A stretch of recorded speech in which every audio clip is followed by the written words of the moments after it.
निर्माण के लिए पहले टूटने का ज्ञान अति आवश्यक है।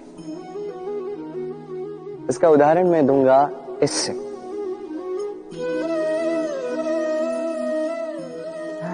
ये स्वादिष्ट खीर ये बनती है पौष्टिक भात से, किंतु क्या आपने जाना है कि ये भात कैसे बनता है? कितने परिश्रम करने पड़ते हैं इस भात को।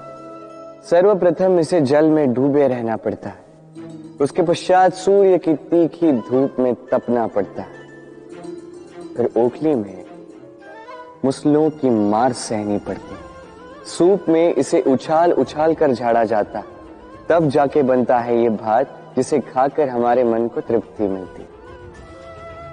अब सोचिए, ये तो केवल भात है। हम मनुष्यों को स्वयं को निखारने के लिए कितनी बड़ी परीक्षाओं का सामना करना होगा। इन्हीं परीक्षाओं से तो हम भयभीत रहते। मत रहिए, इन परीक्षाओं का सामना कीजिए साहस के साथ, सकारात्मकता के साथ। यही कठिनाई, यही परिश्रम, यही चुनौती